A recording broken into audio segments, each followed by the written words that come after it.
Je m'appelle Ilona. J'avais 17 ans quand cette histoire a commencé. Je vivais dans une petite ville près de Paris appelée Versailles. C'était un endroit calme avec des collines verdoyantes, de petites boutiques et une grande école où tous les élèves allaient.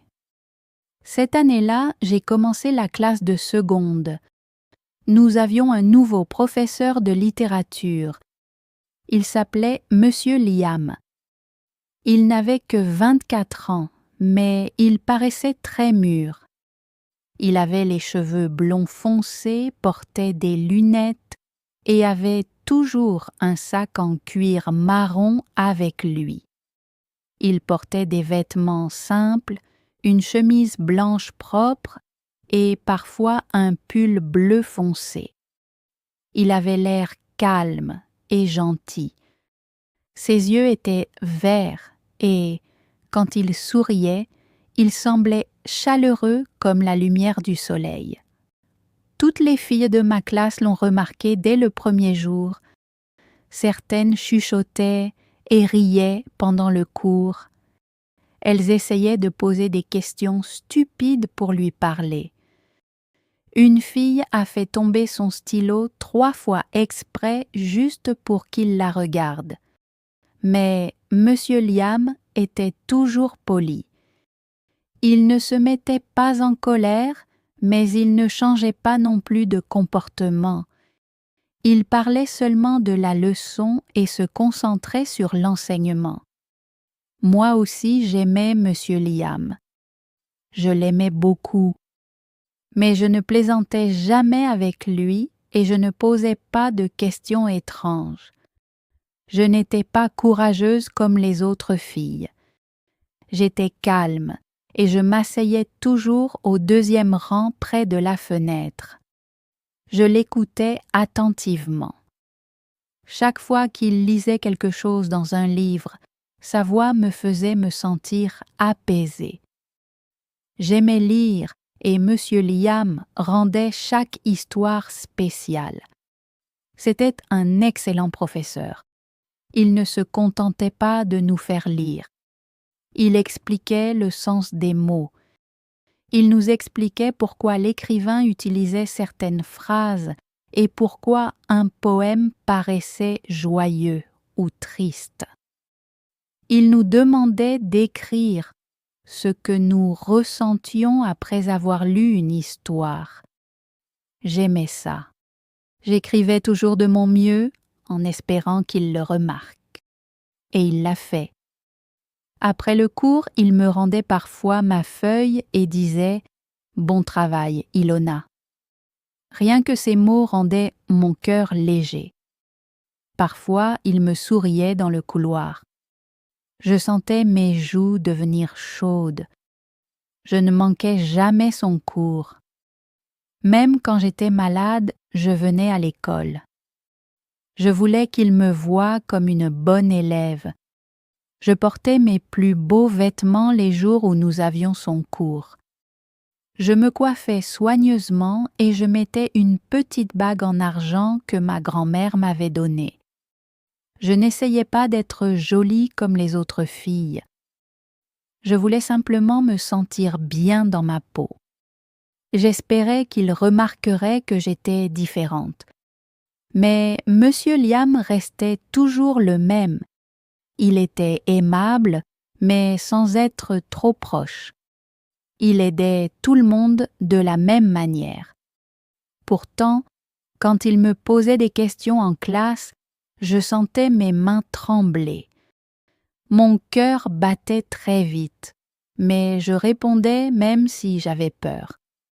Et quand il disait « Très bien », je souriais toute la journée. À la maison, je pensais à lui. J'imaginais ce qu'il aimait faire après l'école. Avait-il un chat ou un chien?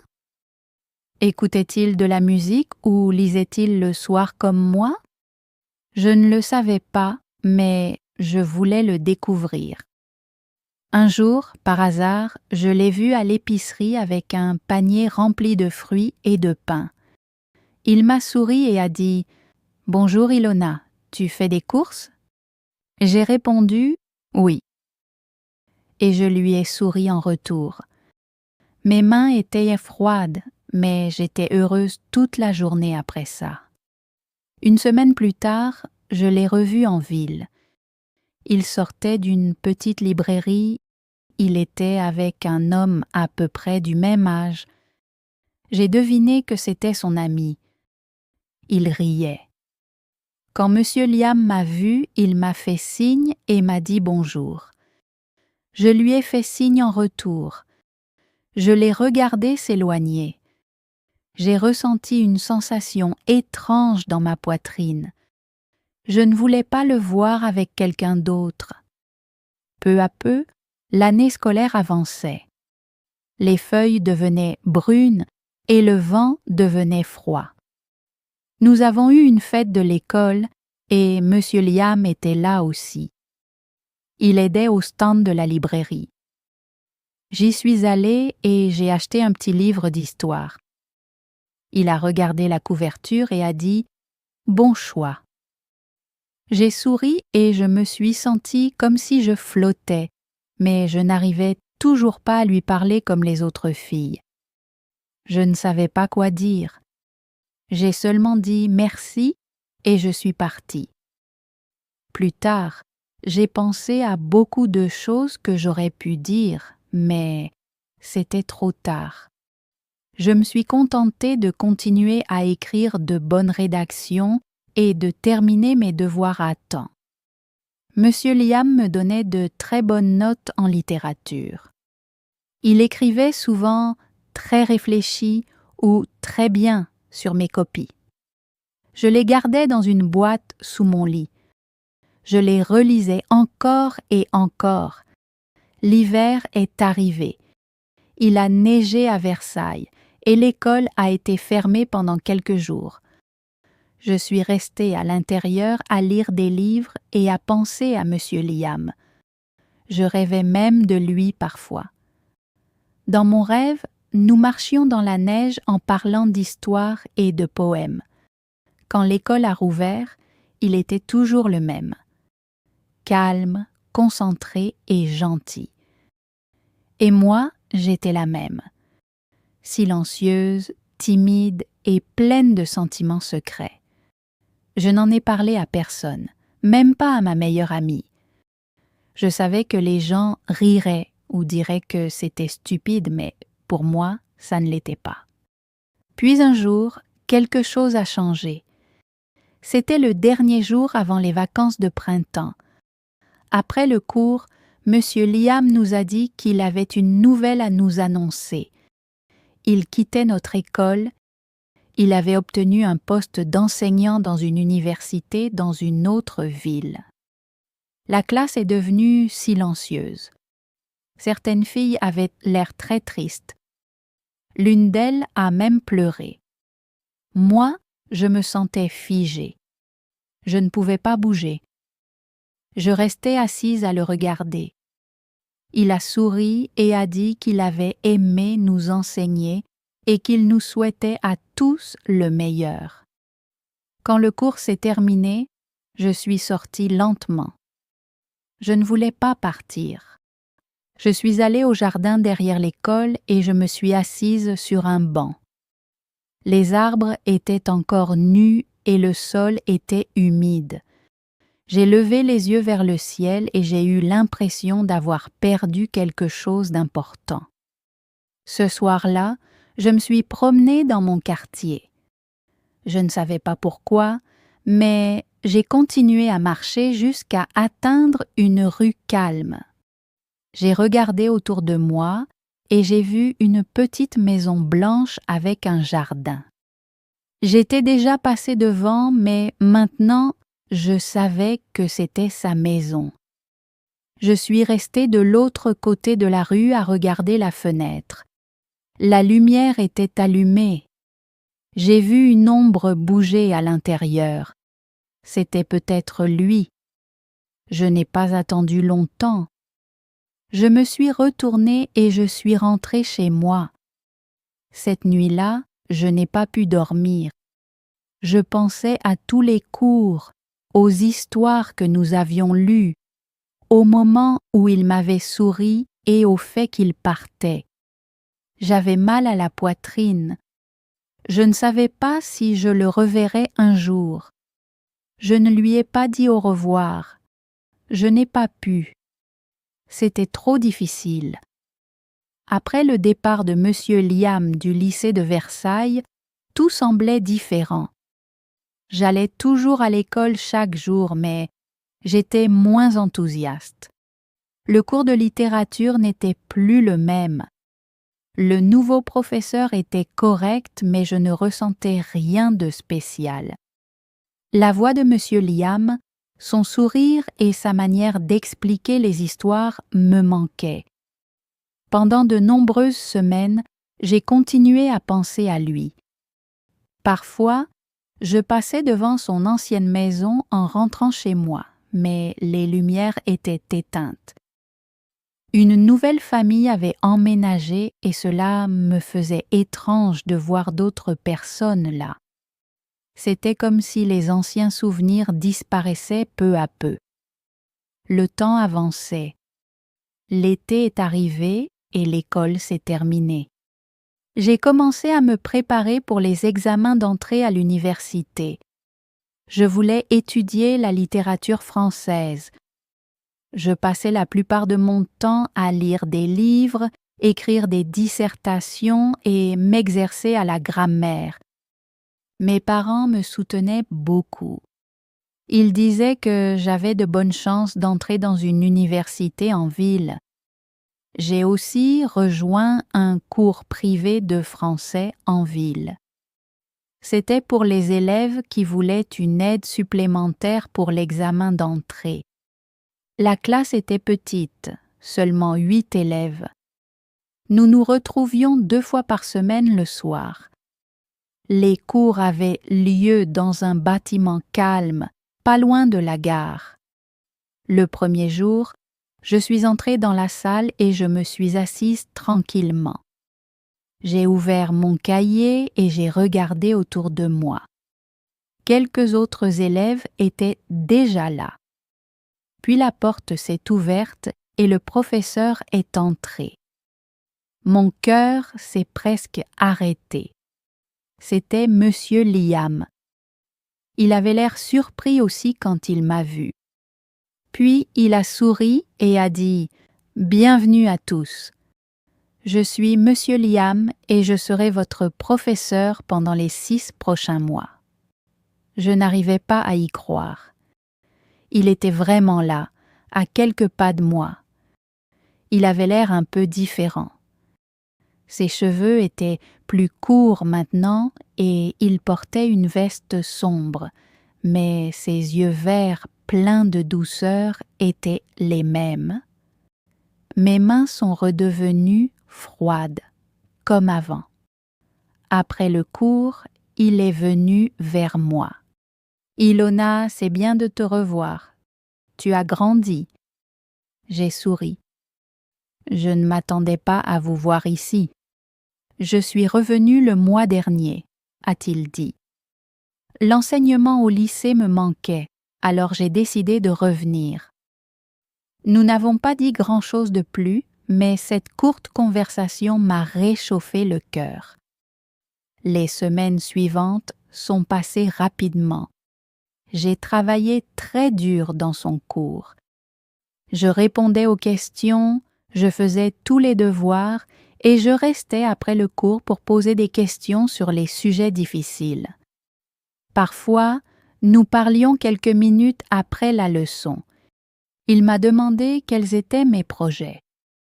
Je lui ai dit que je voulais étudier la littérature. Il a dit que c'était un bon choix. Un soir, il s'est mis à pleuvoir juste à la fin du cours. Je n'avais pas pris de parapluie. Je suis restée près de la porte en regardant la rue. La pluie était forte. « Tu veux que je te raccompagne ?» a demandé M. Liam. Il tenait un grand parapluie noir. J'étais surprise. « Vous êtes sûr ?» ai-je dit. « Bien sûr » a-t-il répondu. Nous avons marché lentement sous la pluie. Les rues étaient calmes. Le seul bruit était le léger tapotement de la pluie sur le parapluie. « Tu lis toujours autant ?» a-t-il demandé. « Oui, ai-je répondu. Encore plus qu'avant. » Nous avons parlé de livres, de l'école et de l'avenir. C'était la plus belle promenade que j'avais faite depuis longtemps. Après ce soir-là, il me raccompagnait plus souvent. Parfois, nous nous arrêtions au parc. Nous nous asseyions sur un banc et parlions d'histoire ou de musique. Il me parlait de son nouveau travail et je lui parlais de mes rêves. Nous rions. J'avais l'impression que nous n'étions plus seulement professeurs et élèves. Nous étions deux personnes qui se comprenaient. Un samedi, il m'a demandé si je voulais aller au cinéma. « C'est un vieux film, mais je pense qu'il va te plaire, » a-t-il dit. Et j'ai dit oui. Ce soir-là, j'ai porté une jolie robe et un petit collier. Nous nous sommes retrouvés devant le cinéma. Il avait l'air heureux de me voir. Nous avons regardé le film, puis nous avons marché jusqu'à un petit café. Il pleuvait encore et les lumières du café semblaient dorées à travers la fenêtre. Cette nuit-là, il m'a embrassée pour la première fois. C'était doux et tendre, et j'avais l'impression d'être dans un rêve. Après cela, nous avons passé plus de temps ensemble. Nous avons gardé cela secret. Moi seule le savais. Je n'en ai parlé ni à mes parents, ni à mes amis. Je ne voulais pas que quelqu'un nous juge. Je ne voulais pas le perdre encore une fois. Parfois, je me demandais si c'était réel. J'étais seulement une élève et il était plus âgé. Mais quand nous parlions, cela ne semblait pas mal. Nous parlions pendant des heures sans jamais nous ennuyer. Nous aimions les mêmes livres et le même genre de musique. Je me sentais en sécurité avec lui. Je me sentais comprise. Les mois ont passé rapidement, mes examens approchaient et j'étudiais plus que jamais. Monsieur Liam m'a aidé avec des questions d'entraînement. Il me donnait des conseils et me disait de croire en moi. « Tu es une fille intelligente, Ilona. Tu peux le faire, » m'a-t-il dit un jour. Ces mots sont restés dans mon esprit. Puis un jour, tout a changé. C'était un après-midi chaud. Nous étions assis sur un banc dans le parc. Il avait l'air sérieux. Je savais que quelque chose n'allait pas. « Je dois te dire quelque chose, » a-t-il dit. « J'ai reçu une offre d'emploi. » Je l'ai regardé. « Où ? » ?»« À Lyon. » Une école à Lyon veut que j'enseigne la littérature. C'est une grande opportunité. Je n'ai rien dit. J'ai simplement regardé les arbres devant moi. Je n'ai pas encore dit oui, a-t-il ajouté. Mais c'est une bonne chance pour moi. J'ai senti mon cœur se briser lentement. J'ai essayé de sourire, mais je n'y arrivais pas. « Je comprends », ai-je dit doucement. Il a pris ma main. « Je tiens à toi, Ilona. Tu es très spéciale pour moi. Mais c'est important pour mon avenir. » J'ai hoché la tête lentement. Je ne voulais pas l'arrêter. Je voulais qu'il avance, mais je ne voulais pas non plus le perdre encore une fois. Nous avons promis de rester en contact. Il a dit qu'il m'écrirait. J'ai dit que je lui répondrais. Les semaines suivantes ont été difficiles. Nous nous sommes vus encore quelques fois. Nous avons parlé, marché et dit au revoir encore et encore. Le jour de son départ, nous nous sommes retrouvés une dernière fois. Il m'a donné un livre de poèmes avec mon nom écrit à l'intérieur. « N'arrête jamais d'écrire » a-t-il dit. J'ai souri et je l'ai serré dans mes bras. Puis il est parti. Comme ça. Après le départ de M. Liam pour Lyon, je me suis sentie vide pendant un moment. Je continuais à aller à mes cours de français et à étudier pour les examens d'entrée à l'université. Mais quelque chose en moi avait changé. Mon cœur était silencieux comme une chanson qui s'était arrêtée. Au début, nous avons échangé des lettres. Il écrivait à propos de son nouveau travail, de l'école et de la ville. Moi, je lui racontais ma préparation aux examens et les livres que je lisais. Chaque semaine, j'attendais sa lettre. Je vérifiais la boîte aux lettres tous les jours, en espérant voir son écriture sur une enveloppe. Pendant les premiers mois, les lettres arrivaient régulièrement. Puis, elles ont commencé à arriver en retard. Parfois 2 semaines passaient, parfois 3. Puis, un jour, je n'ai pas reçu de lettre du tout. J'ai attendu. Je lui ai écrit de nouveau, mais il n'a pas répondu pendant longtemps. Quand sa lettre suivante est arrivée, elle était plus courte. Il disait qu'il était occupé, que son travail lui prenait tout son temps. Il espérait que j'allais bien. J'ai relu la lettre encore et encore, mais quelque chose semblait différent. Ces mots n'étaient plus les mêmes. Ils étaient froids, comme ceux de quelqu'un qui écrit à une étrangère. Je n'ai pas répondu tout de suite. J'ai attendu. Puis j'ai arrêté d'écrire complètement. J'ai réussi mes examens et j'ai été admise dans une université à Paris. C'était un grand moment pour moi. Mes parents étaient fiers et mes amis étaient heureux. Mais au fond de moi, je restais silencieuse. Je gardais le souvenir de M. Liam comme un livre fermé dans mon cœur. Je n'en ai parlé à personne. La vie universitaire était chargée. J'ai rencontré de nouvelles personnes, je me suis fait des amis et j'ai travaillé dur. Peu à peu, les jours ont passé et M. Liam est devenu un souvenir.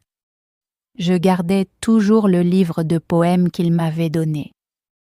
Je ne l'ouvrais pas souvent, mais je le conservais précieusement sur mon étagère. Les années ont passé.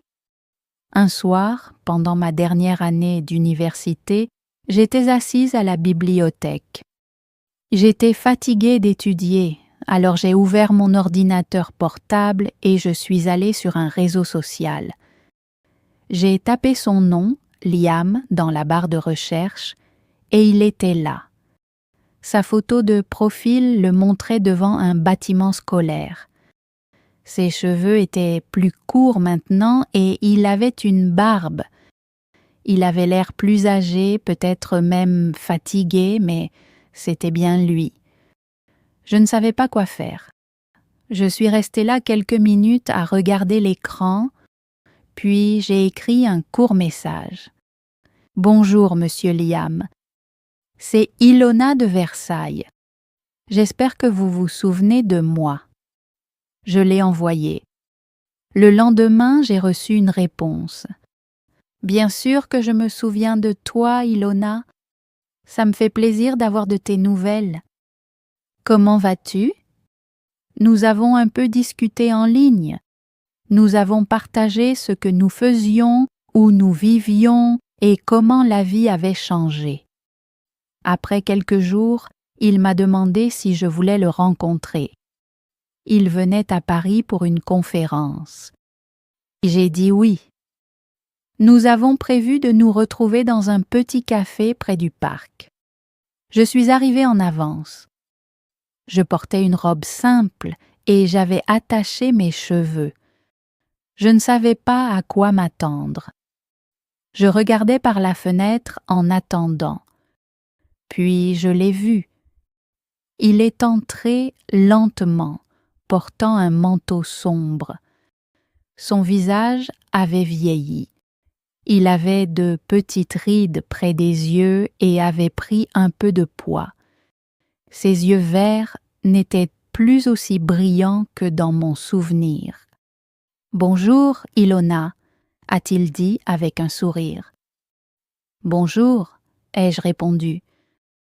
Nous nous sommes assis et avons commandé du café. Nous avons parlé de l'école, du travail et des années passées. Il m'a parlé de son travail à Lyon.